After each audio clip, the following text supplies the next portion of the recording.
Bueno, voy a hablar otra vez de un libro de Slavoj Žižek. Es un libro que acaba de publicarse, que lo he adquirido el jueves de esta semana y me he puesto a leerlo ayer y lo he terminado. Es decir, me lo he leído en el curso de una noche y esta mañana. Y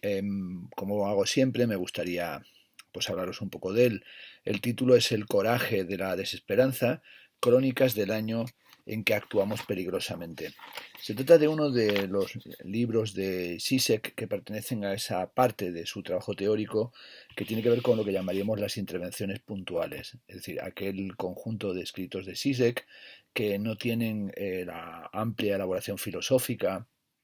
de algunos de sus libros, como Visión de Paralaje, sino que en este caso se trata de textos que está haciendo al filo de los acontecimientos políticos, como una suerte de crónica, un cuaderno de bitácora del presente. Se publicó en Londres en el año 2017 y aparece la primera edición ahora en octubre del 2018 con nosotros. Como pasa siempre con Zizek, se trata de un libro, como podéis apreciar, voluminoso, un libro de 400 páginas que voy a comentar, o como hago habitualmente en realidad, a señalar algunos de los pasajes que más me han llamado la atención.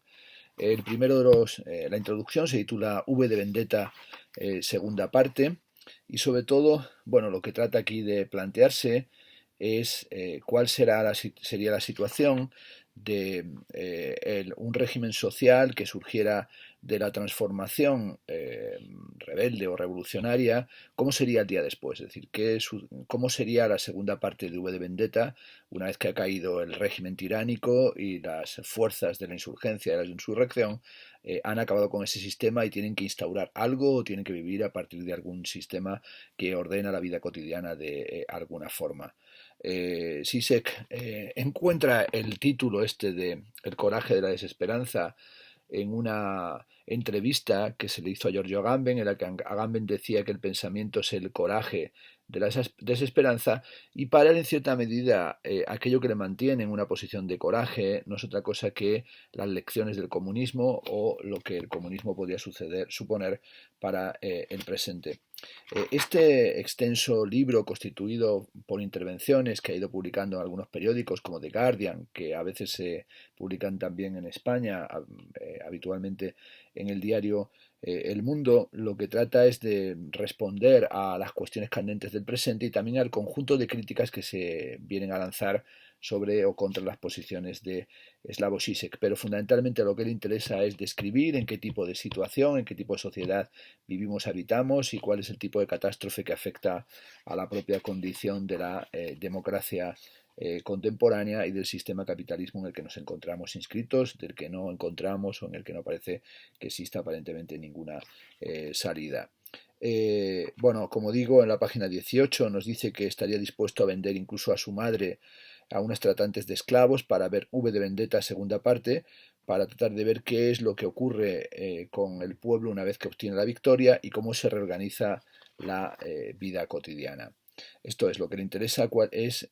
salir a responder o encontrar el tipo de situación que le permita lidiar con la cuestión de qué es lo que ha pasado para que los movimientos de protesta desde mayo del 68 hayan conducido como consecuencia fundamentalmente a una reacción de carácter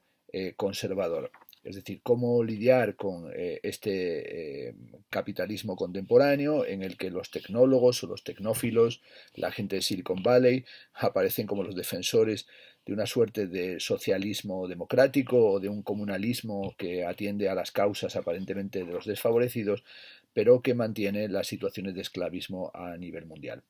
La primera parte se titula Los altibajos del capitalismo global, y en esta parte de los altibajos del capitalismo global, de lo que está tratando es de cuestiones, por ejemplo, como la de las víctimas de los ataques terroristas en París y el tipo de retórica o de consignas que surgen con el Je suis Paris, como el Je suis Charlie Hebdo, y también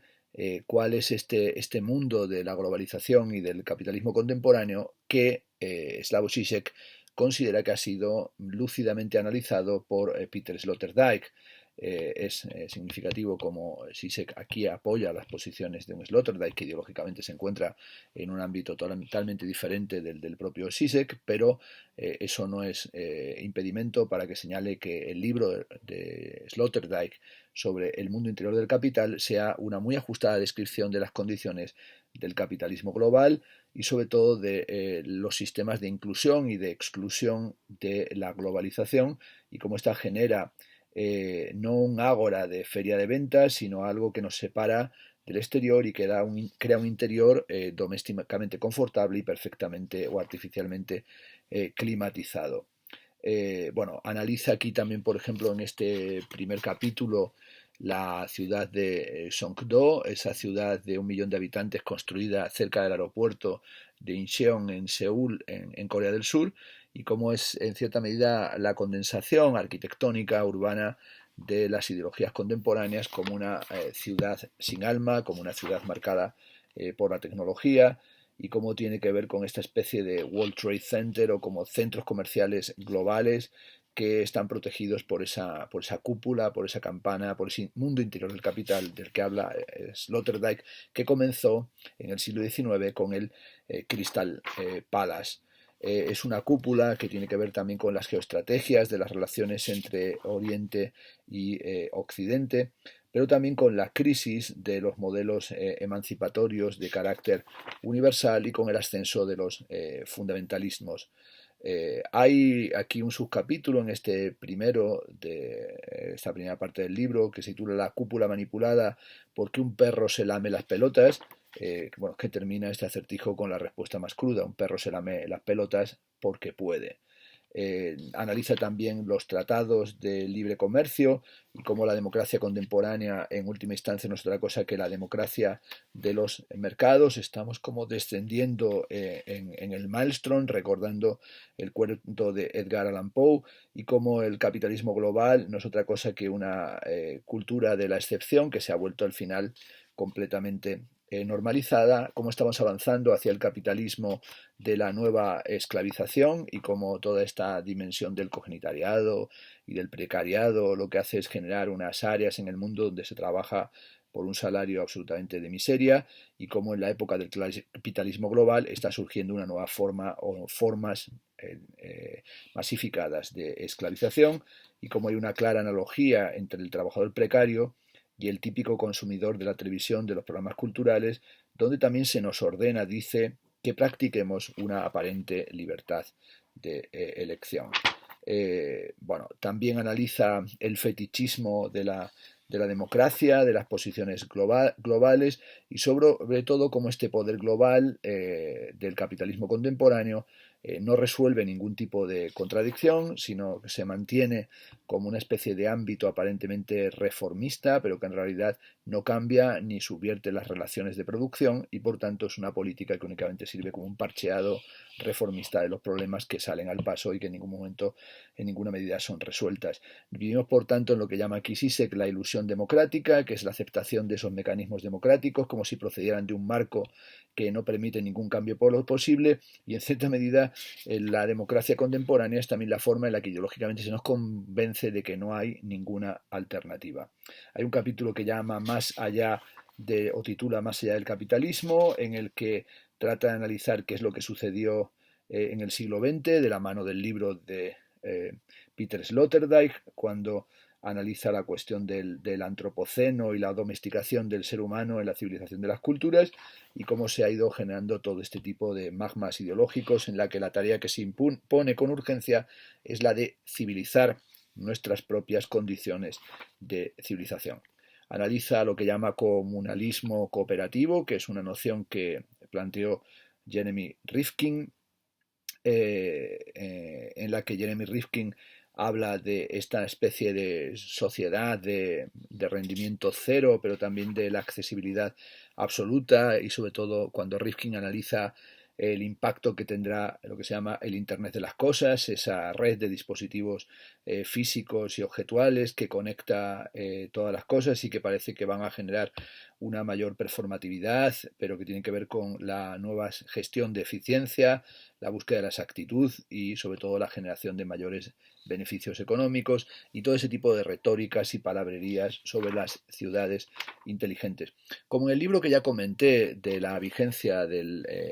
manifiesto comunista, lo que aquí viene a cuestionar Zizek o a invertir es aquella frase de Friedrich Hölderlin, de donde está el peligro surge lo que salva, para en realidad decir que donde está lo que nos salva también crece el peligro, y ese peligro es el de esas tecnofilias que nos entregan de una forma crítica a unas transformaciones que en realidad van a hacer que lo que se imponga sea una miseria mucho mayor. Bueno, va discutiendo por tanto el libro Zero Marginal Cost Society de Jeremy Rifkin y también qué papel tienen lo que serían las grandes empresas tecnológicas, eso que llama Eric Salin la siliconización del mundo, pero también revisa las posiciones de Frederick Jameson en su libro An American Utopia, sobre la utopía americana, y también ese tipo, digamos, de situación que tiene que ver con lo que sería las filosofías del objetivismo de Ayn Rand y cómo nos encontramos en este siglo XX de crisis del socialismo,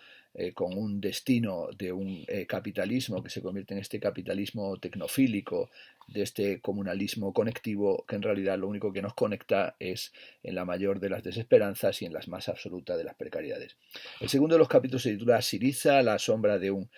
suceso, y analiza lo acontecido con el triunfo del movimiento de Syriza en Grecia y también el famoso referéndum del no a las políticas austericidas europeas y cómo al día siguiente las van a aceptar y qué significado tiene ese vuelco en la comprensión de la política, pero también lo que ha sido los problemas de la gobernabilidad de la izquierda en Europa y cuál es el marco del marxismo en estos tiempos. Presenta, por ejemplo, un fragmento de un texto de Yanis Varoufakis que se titula ¿Cómo me convertí en un marxista errático?, cuando habla de cómo lo que ellos querían o lo que quería Varoufakis era minimizar el número de víctimas innecesarias de la crisis provocada por el Eurogrupo con respecto a la deuda griega, y sobre todo analiza esta cuestión de la deuda y de la culpabilización en una línea que podría haber estado cercana, aunque no lo está en este libro, a las posiciones de Mauricio Lacharato en su libro sobre la fábrica del sujeto endeudado y cómo la deuda es un sistema de mantener en una posición de subsidiariedad, de sometimiento a los países completos a merced de esta personificación de lo que sería la confianza de los mercados y a su vez estos nuevos algoritmos que atacan directamente la deuda y las monedas y los sistemas económicos específicos de cada país, sencillamente para generar grandes riquezas en unos y generar una depauperización completa de la población por otra parte. Sobre todo saca aquí a relucir planteamientos y posiciones claramente cínicas, como la de un artículo de Gideon Rachman en Financial Times que decía que el eslabón más débil de la eurozona son los votantes, es decir, que en realidad había que prescindir de los votantes y de los ciudadanos para hacer una gestión puramente bancaria, es decir, absolutamente financiera y tecnocrática. También habla de cómo esta deuda, que es el instrumento con el que se controla y regula la reproducción y ampliación del capital, tiene que ver con la idea freudiana del superego y con esas exigencias del superego que hacen que nos sintamos cada vez más culpables y caigamos en una espiral de reproches continuos. También en el libro está muy presente la figura de Alain Badiou, el filósofo francés con el que Zizek lleva mucho tiempo ya dialogando y asumiendo algunas de sus posiciones, cuando Alain Badiou dice que la meta de toda la propaganda enemiga no es aniquilar una fuerza existente, sino más bien aniquilar la inadvertida posibilidad de la situación. Es decir, la posición propagandística del capitalismo contemporáneo es en realidad la de matar toda esperanza, es decir, hacernos creer que no hay ninguna posibilidad de cambio en el mundo en el que vivimos. Hay un capítulo de este segundo bloque del libro que se titula Del sintagma al paradigma, jugando con la idea de las revueltas populares que se daban en la plaza sintagma en la Plaza de la Constitución y cómo aparece un paradigma político o una energía de la rebelión que tenía que ver con la imposición o que tenía que haber conducido a la imposición de medidas concretas que cambiaran la vida cotidiana de la gente y cómo eso fue frustrándose en la deriva de Syriza, que con todo es defendida la posición de Syriza por Slavoj Žižek como una posición de heroísmo que consistió, según él, en que tras ganar la batalla política democrática se arriesgó a alterar el continuo flujo de la reproducción del capital y creó una ficción simbólica que sería nuestro real, con mayúscula, nuestro real lacaniano. Tiene que analizar, por tanto, el papel de ese referéndum y los debates subsiguientes en una situación que estaba marcada por un discurso mediático absolutamente apocalíptico y cómo se dio aquí un suceso de carácter gubernamental de la llegada al poder político de una izquierda radical occidental que tenía que verse confrontada continuamente con esas burocracias económicas y con los grandes lobbies bancarios europeos e internacionales que no estaban dispuestos a que en Grecia se impusiera este tipo de sistema político. Bueno, tiene que hablar de este tipo de suceso, que no va a ser en ningún caso un milagro, sino que también conduce a una inequívoca frustración, pero analizar también qué es lo que ha sido o cómo se ha conducido las derivas de la izquierda hasta el socialismo burocrático, y el capítulo dedicado al socialismo burocrático nos dice que lo primero que le viene a uno a la mente en la definición de la transparencia, esta es una idea de Thomas Metzinger, para cualquier estado fenoménico, dice, el grado de transparencia fenoménica es inversamente proporcional al grado de disponibilidad atencional introspectiva de las fases del proceso anterior. De manera paradójica, así, la transparencia es una forma especial de la oscuridad. Y nosotros, sin duda, esta ideología de la transparencia, que tiene también un papel político, propagandístico, estético, arquitectónico, urbano, sabemos que la transparencia, como dijo ya Clément Rosset en su famoso libro sobre Jean-Jacques Rousseau, la transparencia tiene también el carácter de un obstáculo, creemos que todo lo tenemos a la mano y sin embargo se encuentra protegido con la frialdad del cristal que no hace las cosas accesibles, sino que en realidad nos seduce como nos seduce la mercancía en la protohistoria del capitalismo, tal y como lo analizó Walter Benjamin en la obra de los pasajes. Analiza aquí el papel de la burocracia y también el carácter de la burocracia en unas páginas muy brillantes kafkiana y cómo el objetivo de la máquina burocrática no es perseguir su meta, sino mantenernos perpetuamente en ese molino del incumplimiento que es el propio de la burocracia, que la burocracia es estructuralmente chapucera y carente de resolución, y cómo la burocracia nos enfrenta a la plusvalía del goce, el goce de que no se cumple ningún objetivo oficial, sino que se reproduce el objetivo de su propia autoalimentación o retroalimentación, que es lo específico del movimiento burocrático, tal y como aparece aquí de la mano de un texto de Isabel Allende o de algunas escenas de la película Brasil del año 1985 de Terry Gilliam. La burocracia eficiente aparecería así como la peor de las utopías y el arte de una buena gestión consiste en darle la vuelta a la idea, no disminuir, dice Zizek, la plusvalía del goce y hacer que la burocracia sea lo más eficaz posible, sino aceptar la plusvalía del goce burocrático como un hecho y limitarse a reestructurarlo de forma que aparezca como un producto secundario. Bueno, el capítulo sobre Syriza en realidad nos lleva a los dilemas del espíritu de la capitulación, es decir, sobre si allí en Grecia se capituló o si aquí el problema de la izquierda en el derrumbe del socialismo real es cómo reorganizar la fuerza de la sociedad y cómo el verdadero suceso no es la movilización entusiasta de la gente, sino los cambios de la vida cotidiana que se perciben cuando las cosas vuelven a la normalidad. Aquí vuelve a insistir Zizek en la cuestión de qué pasaba el día después del derrocamiento del poder instituido en V de Vendetta y cómo gestionar ese ámbito de lo cotidiano en el que parece que se volvieran a posiciones reformistas o a posiciones burocrático-inerciales. El tercero de los capítulos se titula La religión y su contenido y aquí analiza la modernidad alternativa de China, el papel que tiene China como uno de los grandes agentes de la economía y de la política contemporánea, de la mano de los argumentos de Zhang, y va dedicando páginas a lo que sería esa mezcla de las políticas chinas con el neoconfucianismo y cómo el fenómeno confuciano del confucianismo va a mantener a raya aparentemente ciertos aspectos del capitalismo y también va a generar una cohesión en las ideologías o en la concepción de la colectividad china, y ese nuevo ámbito, digamos, de articulación y el papel que va a tener China es el de una nueva movilización política de carácter estatal en el que, bueno, lo que se está cuestionando qué sería el proceso democrático y sobre todo cómo se crearía un proceso político de carácter transversal que nos permitiera escapar de estas lógicas religiosas o de estas lógicas esclavizadoras que aparecen claramente en el ámbito de la cultura y de la economía china, tal y como aquí son analizadas. La ironía última es que el socialismo con características chinas significa, dice Zizek, en realidad socialismo con una economía de mercado, es decir, es socialismo con características capitalistas, es decir, un socialismo que se integra en el mercado global. Y esto es este retorno triunfal del confucianismo, auspiciado por el Estado, una forma de auspiciar un capitalismo del carácter ultrasalvaje. También analiza en este capítulo sobre la religión el fenómeno de Boko Haram, al que dedica menos páginas que a China, pero también al tipo de modernidades pervertidas que se encontrarían en ese fenómeno, y también analiza, bueno, a través del libro en distintos momentos, el papel que tiene el Estado judío, el sionismo y el antisionismo, hacia dónde se conduce y hacia dónde se encamina, que son cuestiones que ha presentado en otros libros, porque en realidad este volumen que tengo en mis manos es un intento de réplica de Slavoj Žižek a algunos de sus detractores, de los que han criticado algunas de sus posiciones, considerándole como un europeísta, considerándole como un crítico de los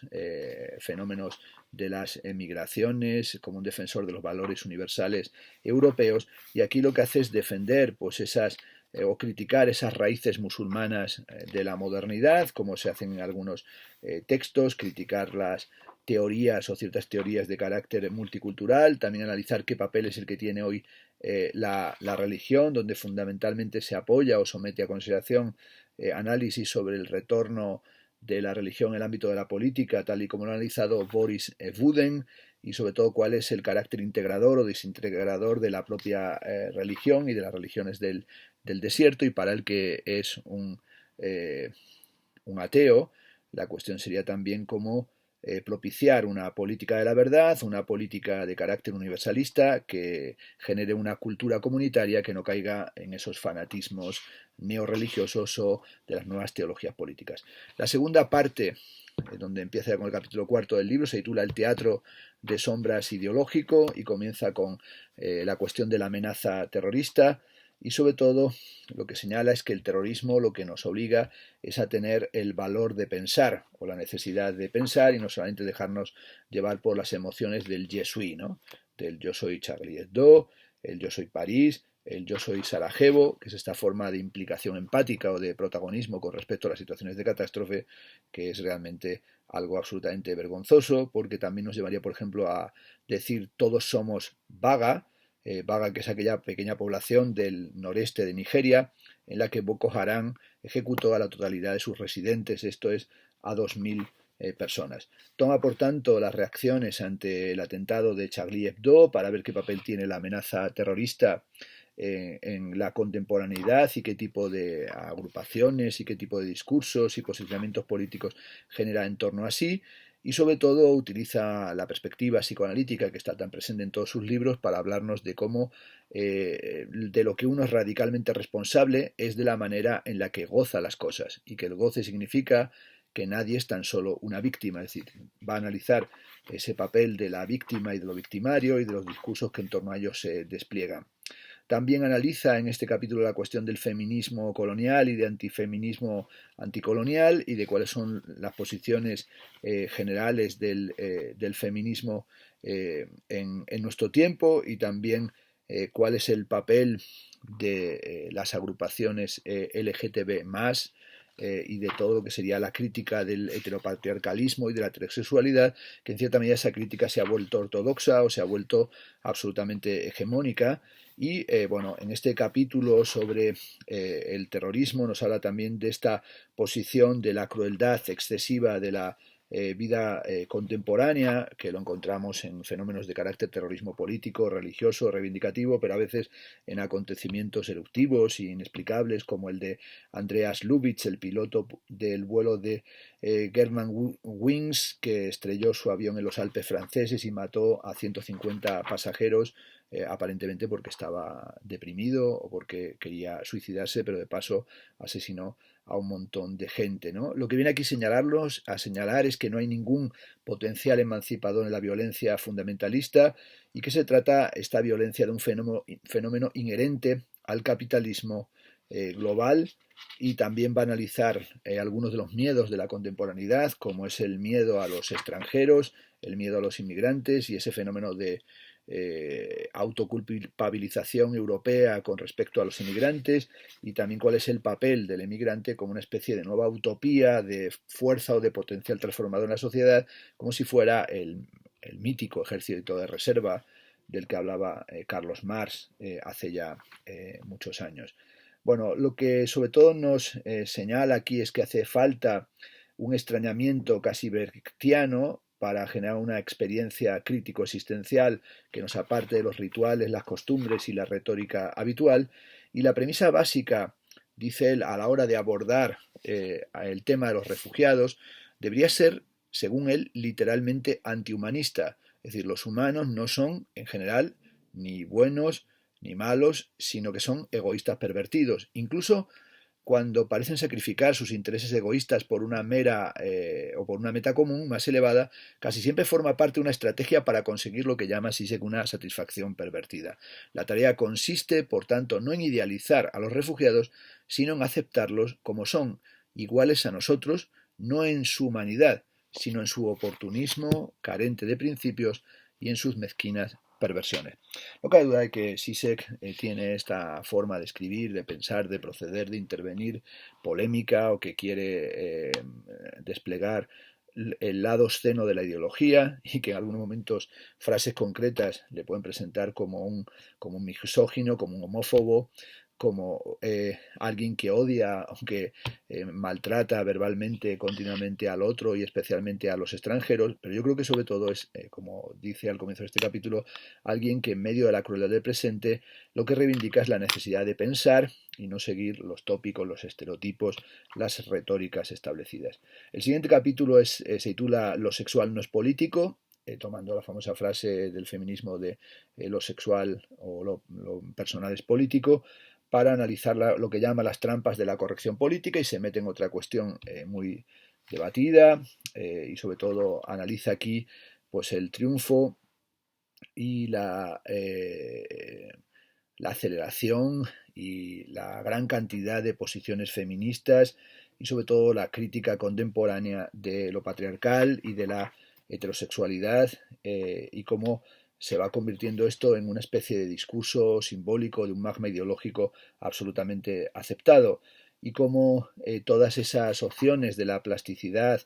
sexual contemporánea tienen que ver,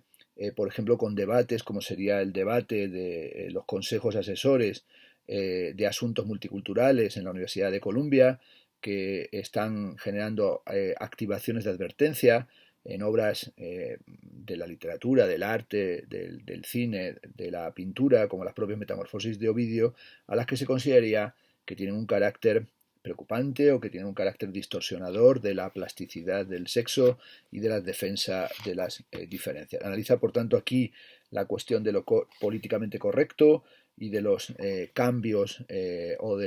sociales contemporáneos, donde las prohibiciones lo que hacen es excluir fundamentalmente cada vez más la ironía, y como parece que hubiera un frente unido contra el heterosexismo, pero esa especie de magma de las posiciones contra la heterosexualidad, lo que están haciendo es generar una nueva mayoría, que serían las mayorías de LGTB+, y cómo esas opciones se han convertido en un magma presuntamente transformador, pero para él radicalmente neoliberal. Y como ya no se trata de criticar la ley edípico-parental, sino en realidad seguir posiciones como la de Judith Butler, en las que su forma de la subjetividad aparecería como una forma de la subjetividad subversiva, pero que en realidad, si se considera que las posiciones de la plasticidad performativa del Gender in Trouble, del género en problemas, de Judith Butler, en realidad lo que conducen es a la consolidación de una sociedad consumista y mercantilizada. Bueno, este debate tendría que hacerse de una forma mucho más extensa, tiene que ver en realidad con la configuración de una nueva idea del sujeto. Zizek algunas cosas evidentemente las desdibuja o lanza un trazo realmente muy perogrullesco y muy estereotipado. A veces se protege en la jerga lacaniana, cuando por ejemplo en la página 256 analiza la cuestión del síntoma y cómo esa cuestión del síntome le sirve para hablar del capitalismo consumista y cómo la crítica del heteropatriarcado o la crítica de las posiciones dominantes heterosexuales conduciría a que nos relacionemos no con personas sino con letosas, con objetos parciales creados tecnológicamente, en el sentido que así lo estableció Lacan, pero sobre todo lo que nos habla es de una pseudo lucha o una posición que no conduce a ninguna transformación, que le lleva a degenerar todo o a hacer que el debate se empantane muchísimo, por ejemplo, cuando analiza la posición de Kim Kardashian o nos habla de Kim Kardashian como alguien que se opone, por ejemplo, o que lo opone a Angelina Jolie y que todas las críticas que se hacen a Kim Kardashian y la legitimidad crítica y honorable de las causas de las ONG que defiende Angelina Jolie serían en realidad mucho más perversas y cínicas y podrían ser sometidas a una crítica mucho más dura que la que se dedica a la cuestión, digamos, del postureo Instagramer de Kim Kardashian. Analiza también aquí, por ejemplo, las posiciones de Asaf contra Nafar de los cantantes palestinos, bueno, uno más defensor de las tradiciones que no querría que su hermana cantara, y el otro que busca la libertad o también la posición de un cierto feminismo dentro del movimiento palestino que también le lleva a unir las cuestiones del debate sobre las diferencias sexuales y sobre todas las cuestiones LGTB más, tal y como aparecen en este capítulo, con las cuestiones precedentes del debate sobre los fenómenos de la inmigración y sobre el papel de la religión en la política contemporánea, en lo que él llama las encrucijadas del transgénero, y subrayando cómo estamos en esta época en la que todo parece que fuera transgénero. Eso le lleva a analizar la cuestión de los debates sobre la puerta de los retretes segregados, la puerta de los váteres segregados, que fue algo que tuvo su importancia en los primeros meses del 2016, especialmente en los medios de comunicación norteamericanos, y cómo Tim Cook director ejecutivo de Apple, va a mandar una carta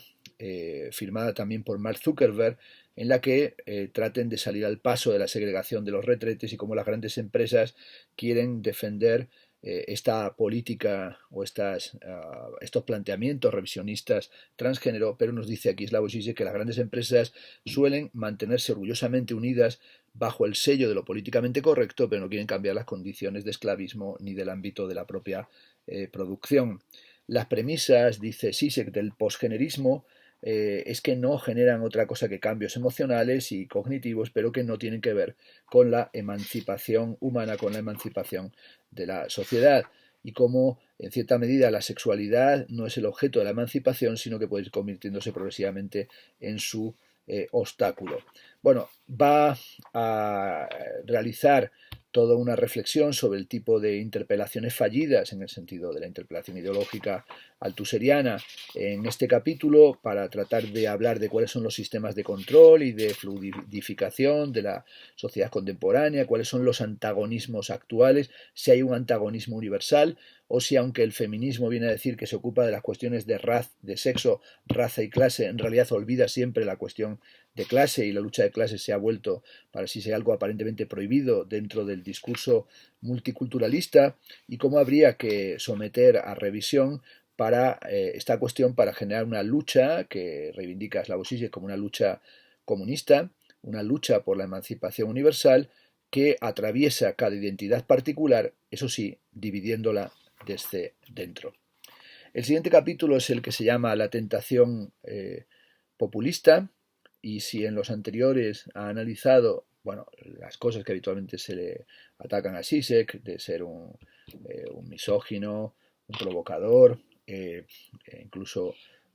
alguien que estaría a veces como un filo sionista y otras veces como un antisionista, el ser un crítico y un radical enemigo de los emigrantes, o el tener unas posiciones de enorme controversia con respecto a los planteamientos del feminismo. En este caso, en este capítulo, lo que hace es salir al paso de las polémicas y la polvareda que levantó sus consideraciones sobre Donald Trump, en las que consideraba que Trump no era lo peor, sino que lo peor era la propia polarización entre Donald Trump y Hillary Clinton. Aquí el capítulo sobre la tentación populista, su primera parte se titula el simple arte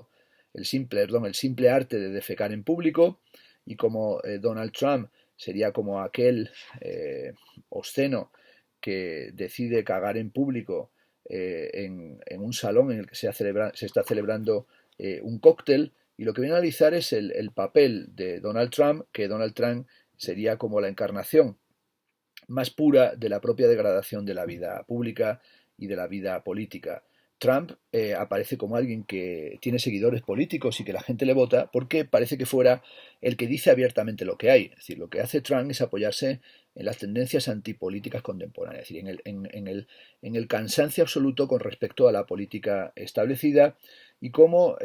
Trump aparece como si fuera la materialización de aquella escena de Buñuel en la que los burgueses se sientan en los váteres en la mesa y se apartan obscenamente, se retiran a un cuarto para comer, y como la acción habitual que se hace en la mesa, que es la de comer, se convierte en algo marginal, y la acción que se desarrolla en el ámbito de lo privado, de lo oculto, de lo sucio, que es la acción de defecar, se convierte en el centro de la propia socialidad. Bueno, lo que hace aquí en este capítulo es analizar el papel que ha tenido Donald Trump, señalando que en realidad no es tan radical como habitualmente se viene a decir, sino que es sencillamente bueno, un bocazas y un obsceno que ha sido capaz de asumir una especie de vector ideológico de grandes masas contemporáneas. Critica también las ideologías y las políticas de la multitud en el sentido espinosista, y también evidentemente de Michael Hart y de Tony Negri. También somete a revisión la defensa del populismo de izquierda de Chantal Mouffe, y nos habla sin embargo de ese otro populismo de derechas que sería el que encarnaría Donald Trump. En este capítulo, en la página 314, hace una suerte de defensa de Podemos, que para él Podemos sería como uno de los momentos más interesantes del movimiento populista, aunque también se encuentra con ese problema de qué haría si tuviera que hacer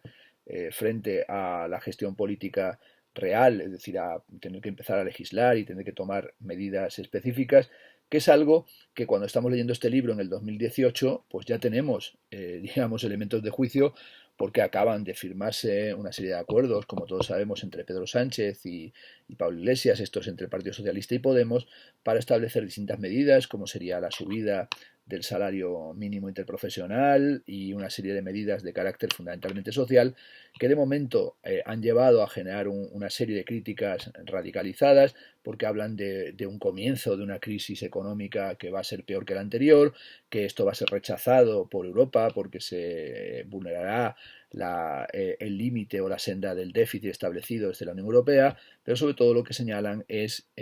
más allá de lo que aquí dice Slavoj Žižek, que sí hay medidas que se están tomando desde el ámbito de los nuevos partidos políticos que intentan realizar una transformación y no solamente mantenerse en ese impasse o en esa suerte de cancelación y en esa decepción que supuso la relación con el referéndum que se tomó por parte de Syriza con respecto al mandato impositivo que le habían marcado desde la Unión Europea. También analiza la cuestión del Brexit, es uno de los capítulos, en mi opinión, peor planteados de este libro, en el que parece que no se lo ha trabajado mucho, pero sobre todo aquí lo que tiene que salir al paso es de esa cuestión de este Brexit que es como una especie de cogito interruptus o un acto fallido, porque como sucedería con Boris Johnson, quieren dejar la Unión Europea, pero al mismo tiempo quieren un acceso permanente a los mercados de la Unión Europea, que es lo que estamos viendo ahora con los problemas de liderazgo que hay en el Reino Unido, dado que ni siquiera los políticos de izquierda son capaces de saber si debería hacerse un segundo Brexit o en realidad todo ha sido un paripé para conseguir votos, para conseguir una posición electoral preeminente en un momento en el que el euroescepticismo o en realidad la desafección con respecto a cualquier posibilidad de lo político ha calado también muy radicalmente en Gran Bretaña, que tiene que ver con la emergencia de los nuevos movimientos de derechas, que es algo que ha sucedido a través de toda Europa, como sabemos en Hungría, en Polonia, en Holanda, en Austria, con Le Pen en Francia, pero también lo estamos viendo en Italia con los nuevos líderes neofascistas y xenófobos, y también esa pequeña aparición de Vox en nuestro país, que aunque de momento no parece que vaya a tener un resultado electoral inminente, pero sí nos marca una tendencia de esos desencantados absolutos de la política que apuestan por una salida que en realidad puede ser una salida casi de carácter suicida y que acabe con sus propias condiciones de vida y que haga que todo se vuelva definitivamente peor. También analiza la cuestión del muro o cómo emergen los muros y las políticas del muro después de la caída del muro de Berlín y cómo nos encontramos en la época de un nuevo triunfo de la ideología. La página 333 dice que la lección que hay que aprender del fenómeno Trump es que el mayor peligro para la auténtica izquierda consiste en aceptar un pacto estratégico con los liberales de Clinton contra el gran peligro encarnado por Trump. Bueno, evidentemente a Slavoj Žižek Hillary Clinton no le hacía ninguna gracia. En este libro se ve cómo tenía mayor esperanza en Bernie Sanders, al que también critica por haber apoyado en la carrera final, cuando pierde la nominación, haber apoyado a Hillary Clinton, cuando dice que lo que tenía que haber hecho Bernie Sanders es haberse quedado en su casa y haber apostado por una posibilidad de una opción política para las siguientes elecciones. Bueno, indudablemente Hillary Clinton aparece en este libro dibujada como la expresión política de las élites y como lo que sean las inercias de Washington y de los lobbies políticos que en realidad no quieren que suceda nada, sino que todo se mantenga igual, y frente a eso aparece Donald Trump como la figura que encarna el capitalismo obsceno o el lado obsceno del capitalismo, que no es meramente un retorno del fascismo, porque en este libro se insiste mucho en no utilizar inercialmente esa idea del fascismo como un mantra, cuando en realidad lo que estamos asistiendo es a una articulación de una forma del capitalismo global que no tiene que ser necesariamente la misma de aquello que se conoció como el fascismo. Este capítulo final va analizando cómo Donald Trump es la materialización, también lo piensa así Alain Badiou, de ese capitalismo global, que es también un desastre absoluto, que es la encarnación de una catástrofe contemporánea, y sobre todo la cuestión es qué es lo que vamos a hacer con Trump o qué es lo que Trump va a hacer con nosotros como encarnación de esa obscenidad o digamos de esas ideologías populistas sedimentadas en él, que parece que nos condujeran finalmente a una madriguera o a una trampa de ratón en la que vamos a fenecer necesariamente. Para Zizek, esta es otra vez, como sucedía con el capítulo del terrorismo, una buena ocasión para pensar en un mundo global muy complejo y en el que las cosas suelen ser radicalmente simplificadas. Es decir, hay que pensar la política progresista actual sin caer en la pseudoactividad, porque todo el mundo está participando, pero a veces está participando en el completo sinsentido. En sus notas para una definición de la cultura, el gran poeta conservador T.S. Eliot observó que hay momentos en los que la única elección es entre la herejía y el descreimiento, cuando la única manera de mantener viva una religión consiste en extinguirse y crear una secta. Esto es, dice Zizek, lo que hay que hacer hoy. Las elecciones del 2016 supusieron el golpe final al sueño de Fukuyama, la derrota final de la democracia liberal, y la única forma de derrotar a Trump y rescatar lo que valga la pena de la democracia liberal es escindirse de la democracia liberal y crear una secta. En pocas palabras, llevar un desplazamiento de Clinton a Sanders. Las próximas elecciones deberían ser Trump y Sanders. Como sabemos, esas elecciones Trump y Sanders no sucedieron. Tampoco sabemos si las siguientes serán Trump contra Sanders, si Sanders sigue en condiciones de presentarse y si Donald Trump tiene algún interés en volver a someterse al escrutinio de las urnas. El último de los textos, el final, la conclusión, se titula La soledad del policía global en un mundo multicéntrico, coincide en buena medida con una de las conferencias que pronunció Slavoj Žižek en su último viaje a Madrid, la que impartió en el Museo Nacional Centro de Arte Reina Sofía, que yo comenté en un artículo en ABC, que aparece publicado no en papel, sino en el blog, en la página web del ABC Cultural, y aquí habla de la situación contemporánea, del papel de los Estados Unidos en el ámbito global, pero sobre todo de la situación en China, cuando en el diciembre del año 2016 una niebla tóxica en las grandes ciudades chinas hizo que las personas tuvieran que huir al campo o salir a la calle con máscaras antigas para protegerse de esos materiales tóxicos que podían acabar con nuestra vida. Estas lecciones de apocalipsis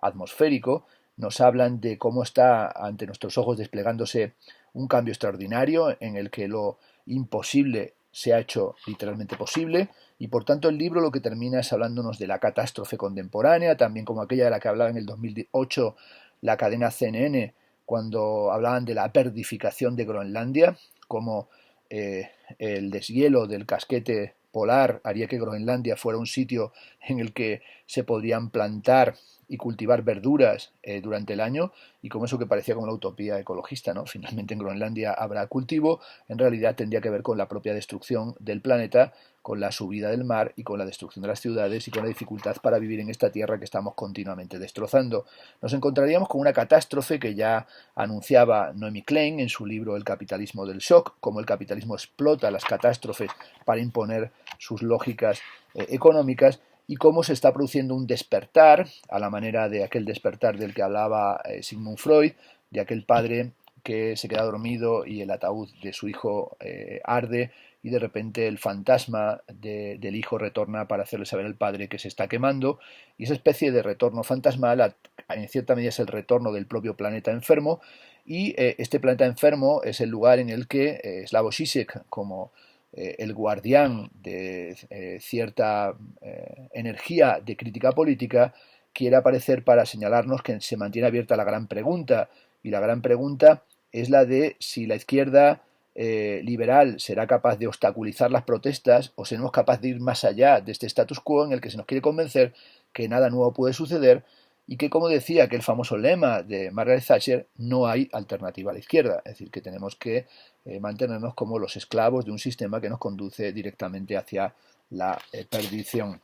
El libro termina señalándolos que lo que se necesita no es solamente hoy una fuerte oposición a Donald Trump, sino una clara ruptura con la tradición liberal capitalista de la que Donald Trump ha surgido. La toma del poder por parte de Trump,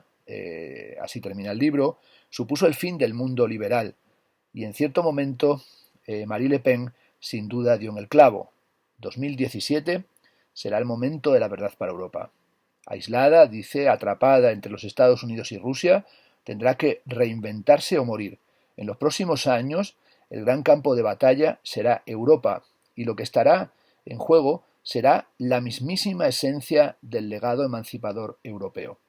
Bueno, esta es esa confianza en el universalismo crítico europeo que tiene Žižek, que le echan habitualmente en cara, pero en cierta medida este grueso libro sobre el coraje de la desesperanza, crónicas del año en que actuamos peligrosamente, en realidad más que llamarnos a actuar, nos llama a pensar, y a pensar críticamente, y no cabe duda de que Žižek lo hace, o por lo menos no quiere andar en medias tintas, sino que se centra en los problemas principales de nuestro mundo, y en este sentido es un autor al que yo vuelvo una y otra vez y al que reivindico, y en cuanto que aparece uno de sus libros, lo compro, subrayo, leo, y me sirven para continuar pensando, discutiendo y, por supuesto, discrepando. Os lo recomiendo una vez más con entusiasmo.